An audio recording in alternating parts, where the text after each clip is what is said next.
श्री कृष्णा। आइए सुनते हैं बैसाख मास महात्म अध्याय 5।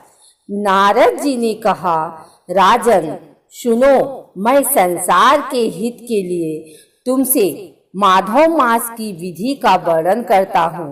जैसा कि पूर्व काल में ब्रह्मा जी ने बतलाया था, पहले तो जीव का भारतवर्ष में जन्म होना ही दुर्लभ है, उससे भी अधिक दुर्लभ है वहाँ मनुष्य की योनि में जन्म।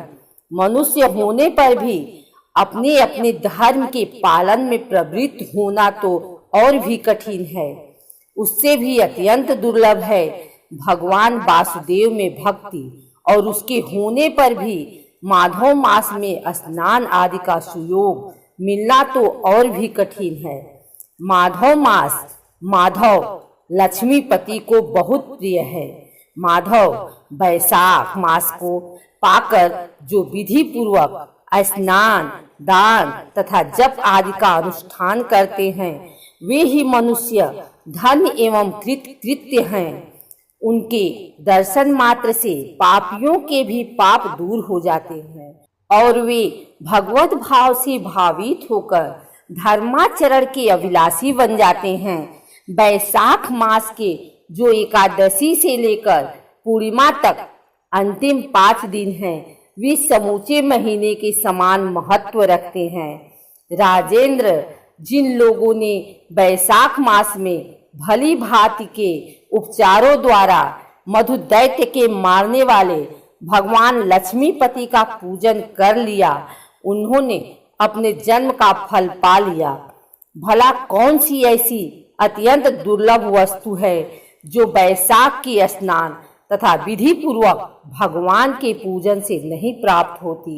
जिन्होंने दान, होम, जप, तीर्थ में प्राण त्याग तथा संपूर्ण पापों का नाश करने वाले भगवान श्री नारायण का ध्यान नहीं किया, उन मनुष्यों का जन्म इस संसार में व्यर्थ ही समझना चाहिए। जो धन के रहते हुए भी कंजूसी करता है, दान आदि किए बिना ही मर जाता है, उसका धन व्यर्थ है। राजन, उत्तम कुल में जन्म, अच्छी मृत्यु, श्रेष्ठ भोग, सुख, सदा दान करने में अधिक प्रसन्नता, उदारता तथा उत्तम धैर्य, ये सब कुछ भगवान श्री विष्णु की कृपा से ही प्राप्त होते हैं। महात्मा नारायण के अनुग्रह से ही मनोवांछित सिद्धियां मिलती हैं।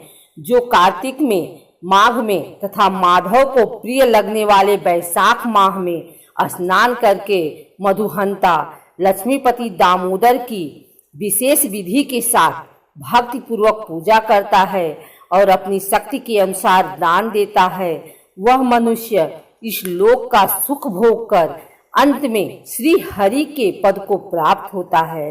भूप जैसे सूर्योदय होने पर अंधकार नष्ट हो जाता है, उसी प्रकार बैसाख मास में प्रातः स्नान करने से अनेक जन्मों की उपार्जित पाप राशि नष्ट हो जाती है। यह बात ब्रह्मा जी ने मुझे बताई थी। भगवान श्री विष्णु ने माधव मास की महिमा का विशेष प्रचार किया है।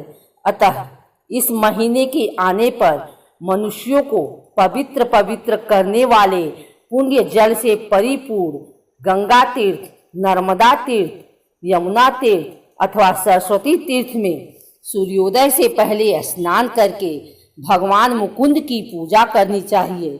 इससे तपस्या का फल भोगने के पश्चात अक्षय स्वर्ग की प्राप्ति होती है। भगवान श्री नारायण अनामय रोग व्याधि से रहित हैं। उन गोविंद देव की आराधना करके तुम भगवान का पद प्राप्त कर लोगे। राजन, देवाधिदेव लक्ष्मीपति पापों का नाश करने वाले हैं।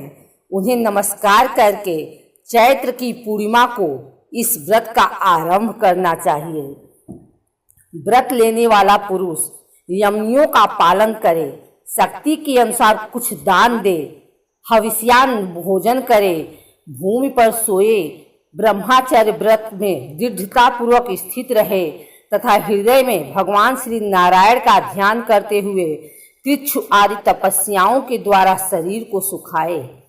इस प्रकार नियम से रहकर जब बैसाख की पूर्णिमा आए उस दिन मधु तथा तिल आदि का दान करें, श्रेष्ठ ब्राह्मणों को भक्ति पूर्वक भोजन कराएं, उन्हें दक्षिणा सहित धेनु दान दें तथा बैसाख स्नान के व्रत में जो कुछ त्रुटि हुई हो उसकी पूर्णता के लिए ब्राह्मणों से प्रार्थना करें। जिस प्रकार लक्ष्मी जी जगदीश्वर माधव की प्रिया हैं, उसी प्रकार माधव मास भी मधुसूदन को बहुत प्रिय है। इस तरह उपर्युक्त नियमों के पालन पूर्वक 12 वर्षों तक बैसाख स्नान करके अंत में मधुसूदन की प्रसन्नता के लिए अपनी शक्ति के अनुसार व्रत का उद्यापन करें। अम्बरीश, पूर्व काल में ब्रह्मा जी के मुख से मैंने जो कुछ सुना था वह सब बैसाख मास का महात्म तुम्हें बता दिया। अम्बरीश ने पूछा, मुने, स्नान में परिश्रम तो बहुत थोड़ा है, फिर भी उससे अत्यंत दुर्लभ फल की प्राप्ति होती है। मुझे इस पर विश्वास क्यों नहीं होता? मुझे मोह क्यों हो रहा है? नारद जी ने कहा, राजन, तुम्हारा संदेह ठीक है। थोड़े से परिश्रम के द्वारा महान फल की प्राप्ति असंभव सी बात है, तथापि इस पर विश्वास करो, क्योंकि यह ब्रह्मा जी की बताई हुई बात है। धर्म की गति सूक्ष्म होती है, उसे समझने में बड़े बड़े पुरुषों को भी कठिनाई होती है। श्री हरि की शक्ति अचिंत्य है, उनकी कृति में विद्वानों को भी मोह हो जाता है। विश्वामित्र आदि क्षत्रिय थे, किंतु धर्म का अधिक अनुष्ठान करने के कारण वे ब्राह्मणत्व को प्राप्त हो गए। अतः धर्म की गति अत्यंत सूक्ष्म है। भोपाल, तुमने सुना होगा, अजामिल अपनी धर्म पत्नी का परित्याग करके सदा पाप के मार्ग पर ही चलता था, तथा मृत्यु के समय उसने केवल पुत्र के स्नेहवश नारायण कहकर पुकारा। पुत्र का चिंतन करके नारायण का नाम लिया, किंतु इतने से ही उसको अत्यंत दुर्लभ पद की प्राप्ति हुई। जैसे अनिच्छा पूर्वक भी यदि आग का स्पर्श किया जाए तो वह शरीर को जलाती ही है, उसी प्रकार किसी दूसरे निमित्त से भी यदि श्री गोविंद का नामोच्चारण किया जाए तो वह पाप राशि को भस्म कर डालता है। जीव विचित्र है, जीवों की भावनाएं विचित्र है, कर्म विचित्र है तथा कर्मों की शक्तियां भी विचित्र हैं। शास्त्र में जिसका महान फल बताया गया हो वही कर्म महान है, फिर वह अल्प परिश्रम साध्य हो या अधिक परिश्रम साध्य, छोटी सी वस्तु से बड़ी वस्तु का नाश होता है। जरा सी चिंगारी से बोझ के बोझ तिनके स्वाहा हो जाते हैं। जो श्री कृष्ण के भक्त हैं उनके अनजान में भी किए हुए हजारों हत्याओं से युक्त भयंकर पातक तथा चोरी आदि पाप भी नष्ट हो जाते हैं।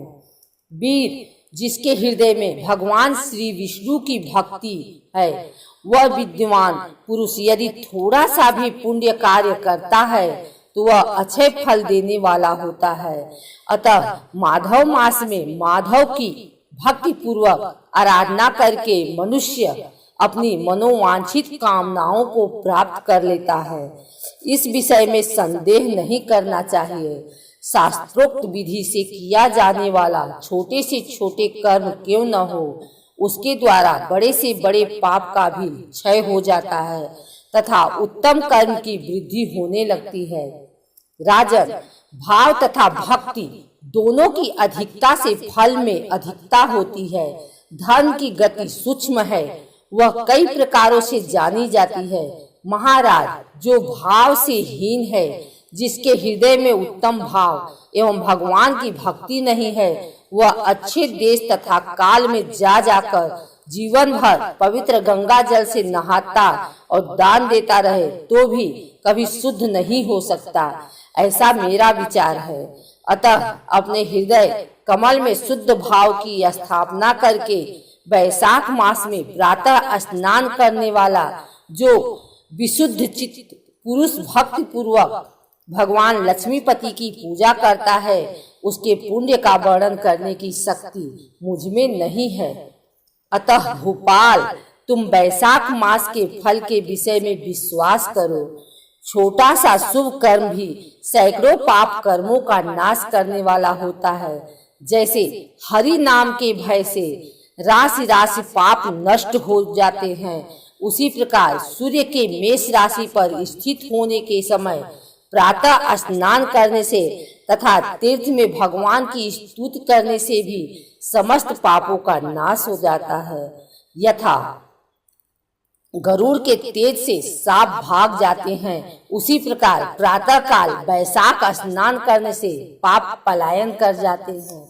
यह निश्चित बात है, जो मनुष्य मेष राशि के सूर्य में गंगा या नर्मदा के जल में नहाकर 1, 2 या तीनों समय भक्ति भाव के साथ पाप प्रशमन नामक स्तोत्र का पाठ करता है, वह सब पापों से मुक्त होकर परम पद को प्राप्त होता है। अम्बरीश, इस प्रकार मैंने थोड़े में यह वैशाख स्नान का सारा महात्म्य सुना दिया। अब और क्या सुनना चाहते हो?